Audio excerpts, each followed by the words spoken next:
Olá, olá, tudo bem? Então, ontem eu falei sobre ansiedade, deixa eu só arrumar aqui. Ontem eu falei sobre ansiedade no meu post, né?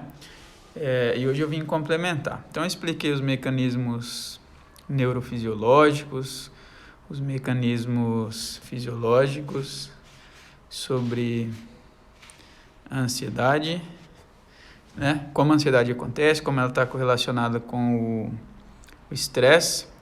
E hoje eu vou falar um pouquinho sobre como a ansiedade se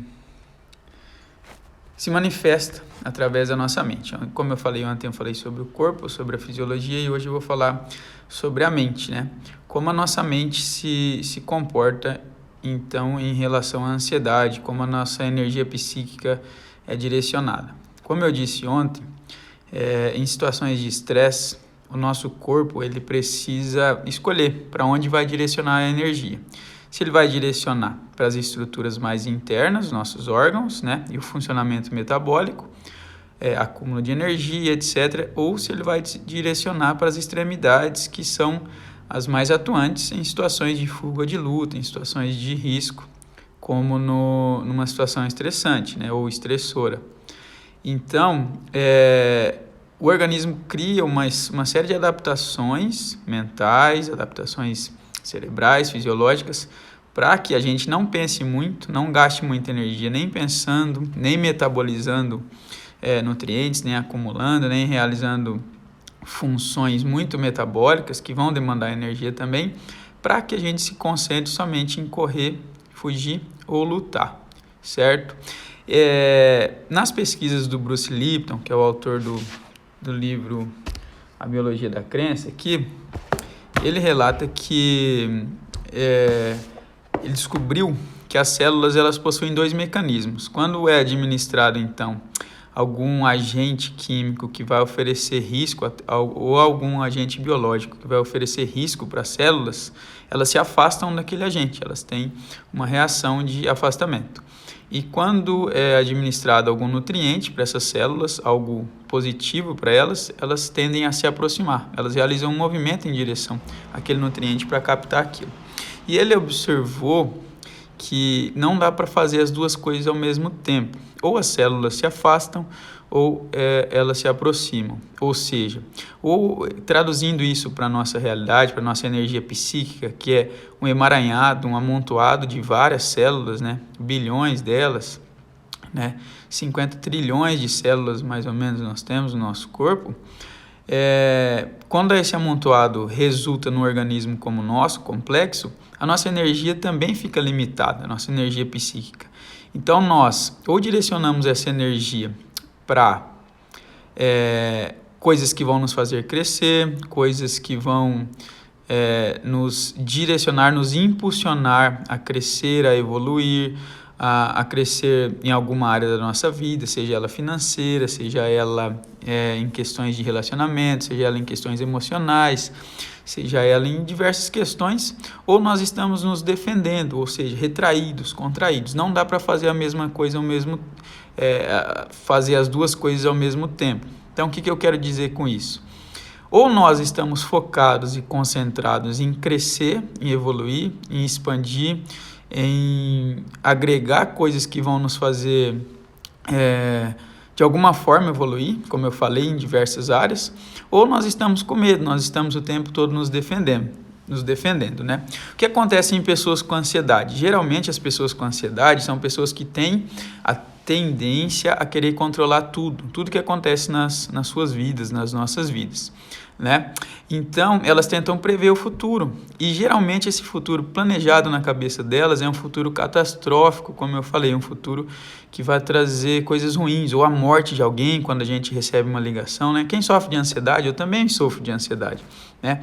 Então eu tenho que trabalhar isso. Quando eu recebo uma ligação por exemplo, eu já imagino que alguém morreu, ou que alguém vai morrer, ou que está acontecendo alguma coisa muito terrível com alguém, ou até comigo, ou que está prestes a acontecer. Então, quando eu penso, eu tenho que produzir algum conteúdo mesmo para postar aqui, logo eu penso, Ah, mas as pessoas vão criticar, ou as pessoas não vão gostar. Então, eu estou numa situação do quê? Me colocando numa condição de retração, né? Eu estou me defendendo. Então, o ansioso, ele está o tempo inteiro se defendendo das situações. Ele está o tempo inteiro na defensiva, o tempo inteiro retraído e contraído.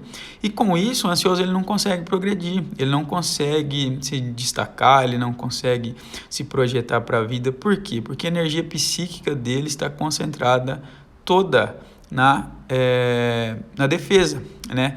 Geralmente, isso acontece também com vitimistas. Então, o que é o vitimista? O vitimista é aquele que acha que todo mundo está contra ele, que o mundo inteiro é injusto, que o mundo inteiro está contra ele, que ele está o tempo todo sendo atacado, sendo ameaçado, que as pessoas não respeitam, que as pessoas não o admiram e etc. Então, a sua energia psíquica está toda concentrada em se defender, né? Em choramingar, em chorar, em reclamar.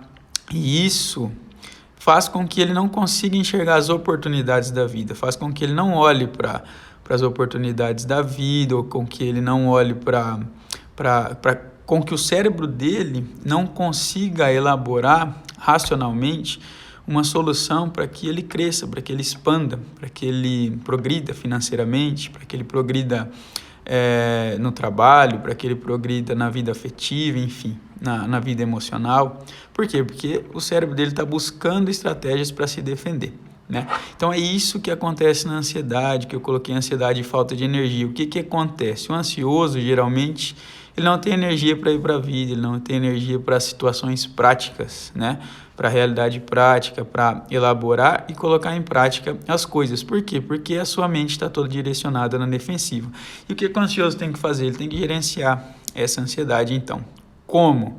Através do gerenciamento emocional. A primeira coisa é descobrir que se tem ansiedade. Todo mundo em si é ansioso de alguma forma, mas como essa ansiedade, vocês vão perceber que às vezes eu como as palavras de tão rápido que é meu raciocínio, eu tento acompanhar com a fala e não consigo. Então eu como as palavras, às vezes parece que eu estou falando errado, mas não é, que eu já emendei uma palavra na outra, eu tenho que cuidar disso.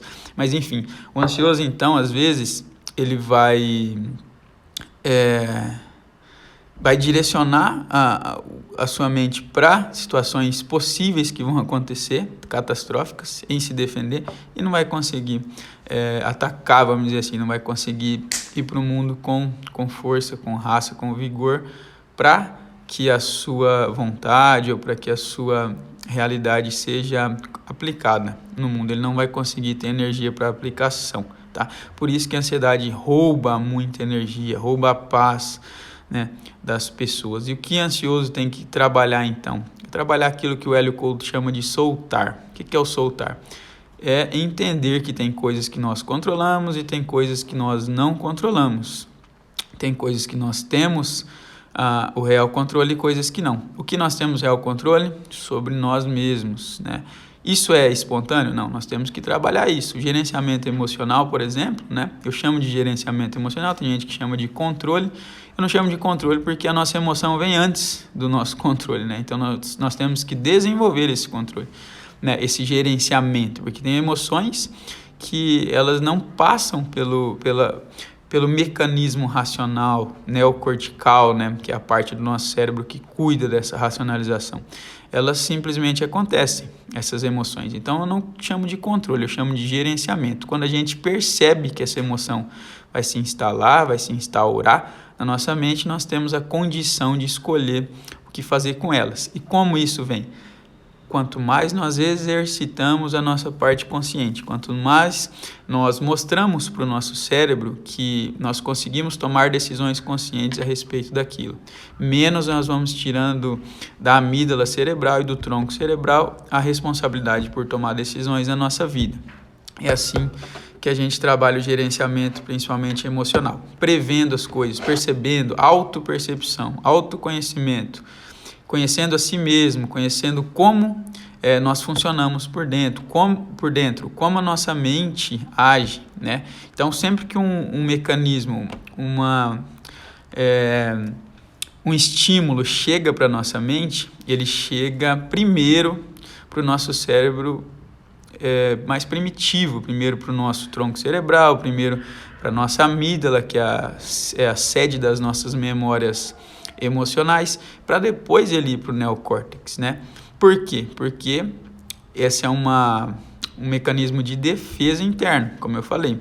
Se a gente desenvolve essa habilidade de racionalizar sobre as coisas, de racionalizar sobre as respostas, a nossa mente começa a deslocar mais energia, mais rápido, para essa parte racional. E começa a se equilibrar, então. Logo, quando alguma emoção surge repentinamente, seja ela principalmente de cunho negativo, né? O que é um cunho negativo? Algo que vai me trazer prejuízo, como no caso da ansiedade. Então, conforme eu vou desenvolvendo a minha parte racional, minha parte cortical, né, neocortical, eu vou tendo mais oportunidades de tomar essa decisão de maneira racional e menos emocional. E isso eu consigo através de ferramentas, através de acompanhamento psicológico, através de acompanhamento terapêutico, através de acompanhamento com o coach. Por quê? Porque o coach vai te ensinar estratégias para desenvolver mais essa parte racional, para direcionar a energia psíquica, que Freud chamava de libido, para as ações que realmente importam e tirar um pouco dessa carga do estresse, da ansiedade, o que tende a diminuir, então, essa ansiedade. Então, é assim que a ansiedade, principalmente, rouba a nossa energia, como eu postei ontem, tá bom? Muito obrigado pela audiência de vocês aí, quem me acompanhou. Fico aqui, então. Lembre-se sempre, assuma o controle. Até o próximo. Tchau, tchau.